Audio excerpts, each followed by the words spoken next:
Hello and welcome to the Life Tools podcast. In school, we learned history and algebra, foreign languages and chemistry, but nobody taught us tools for life. How do we deal with self-doubt?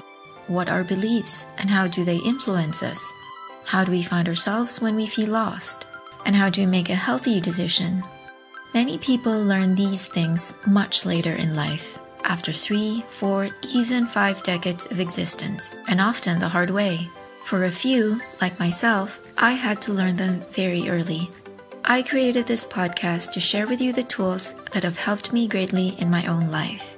They're small actions anybody can take that bring big results over time.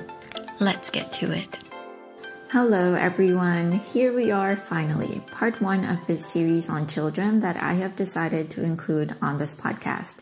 I hesitated in the beginning and wondered if by talking about children here, I was veering away from the topic of life tools, which I define as mindset shifts or pieces of information that, if applied to our lives, help us to experience more joy, more peace, more ease.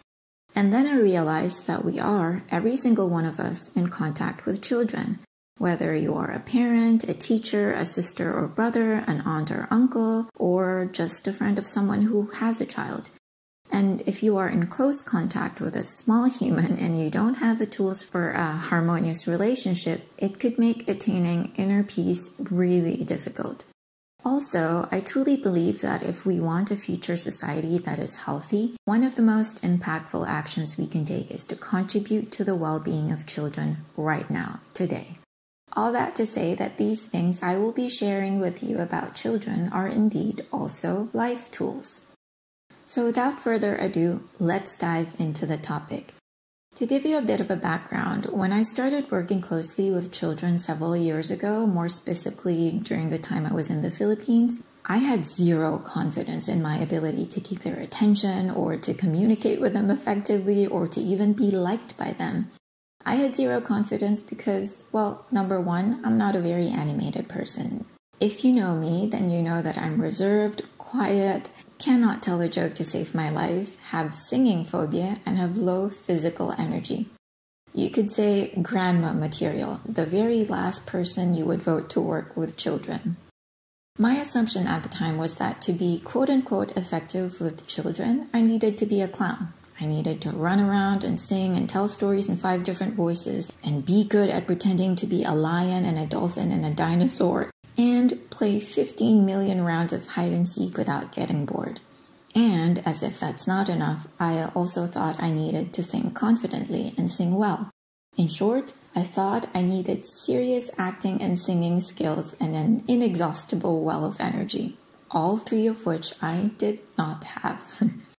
So there I was with this job opportunity offered by a family friend, really excited by the idea of doing something different involving human beings, but also absolutely terrified that I was going to completely botch it.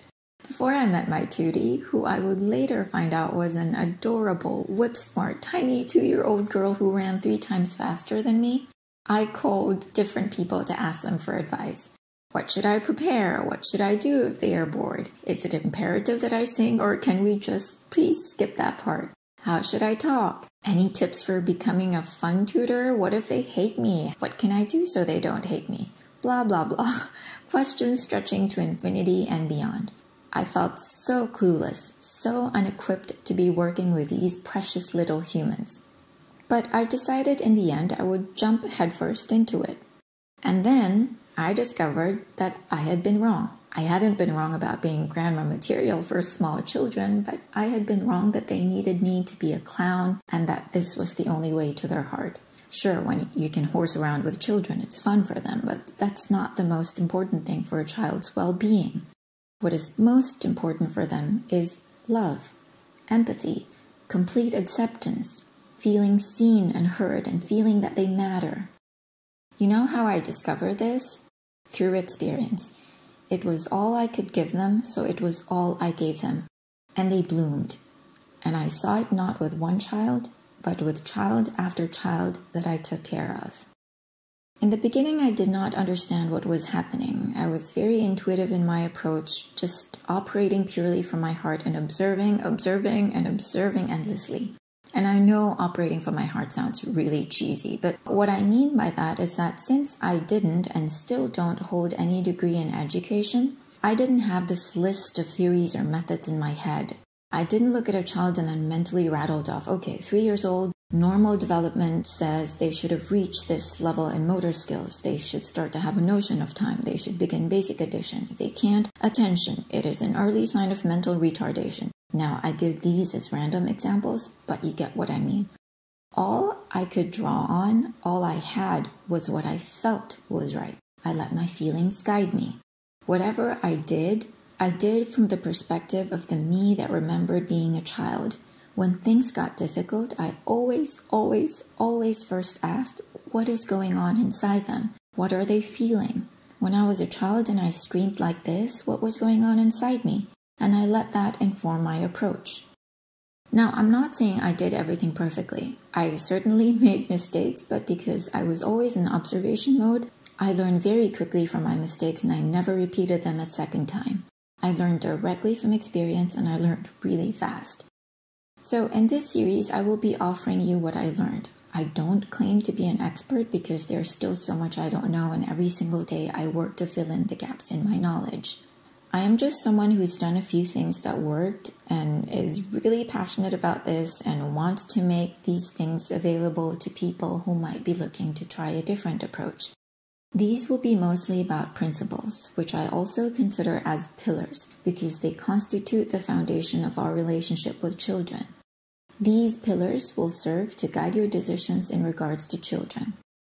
To give you an analogy, think of the fact that the human body needs high-quality food to function well. We all know this. We know that the less refined and the more whole something is, the better. Nowhere on this planet will you find a human being whose body prefers Coke to freshly harvested coconut juice. So we can take this fact as a principle. It is a basic truth. Now, when you go buy food and you have 200 choices in front of you and there's all this shiny advertising for this product and fancy packaging for that product and you're pulled in different directions, you can go back to this principle to guide you.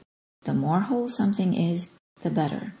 So between real potatoes and Pringles, even if the latest line of Pringles boasts 40% more vitamin A, real potatoes are better. Between local papayas and imported apples, local papayas are better because you know there is no way those apples got to your supermarket shelf without having been sprayed to death with chemicals. Between locally harvested honey and refined white sugar, honey is better. Between fresh fish and frozen fish balls, fresh fish is better. You get the point. Once you know the principle, you now have a sort of compass that you can always come back to help guide your decisions. The same applies to a lot of other things in life, including human connection, which also means including our relationship with children. Theories are great, but knowing the different names of hormones and different parts of a child's brain will not help you in the middle of a conflict when you are seriously questioning why you ever chose to become a parent. In this situation, you have to go back to the principles. So, let's get on to the first principle, the first pillar. I will save my opinion, my words about it for next week. For today, I want to offer it to you and I want to invite you to let it marinate in your mind and in your heart for the next 7 days. Even if at first glance you want to reject it and you are convinced it is absolutely false, just let the idea exist in your world for now. You don't have to believe it yet, just let it be there. If the words seem cryptic, no problem. Reread it a few times, and like I said, just let it be there. This idea is not new, and it certainly did not come from me. It exists in different versions, but this version by Kahlil Gibran, I hope I'm pronouncing that correctly, is what I chose because it's very short, but very beautifully written and very, very profound. Here we go. Your children are not your children. They are the sons and daughters of life's longing for itself. They come through you, but not from you. And though they are with you, they belong not to you. You may give them your love, but not your thoughts, for they have their own thoughts. You may house their bodies, but not their souls, for their souls dwell in the house of tomorrow, which you cannot visit, not even in your dreams. You may strive to be like them, but seek not to make them like you. For life goes not backward nor tarries with yesterday. You are the bows from which your children, as living arrows, are sent forth. The archer sees the mark upon the path of the infinite, and he bends you with his might that his arrows may go swift and far. Let your bending in the archer's hand be for gladness, for even as he loves the arrow that flies, so he loves also the bow that is stable. That's it for this week. I'm going to add a link to this poem in the show notes so you can come back to it as often as you wish. Thank you for listening, everyone. Have a great week ahead. Bye.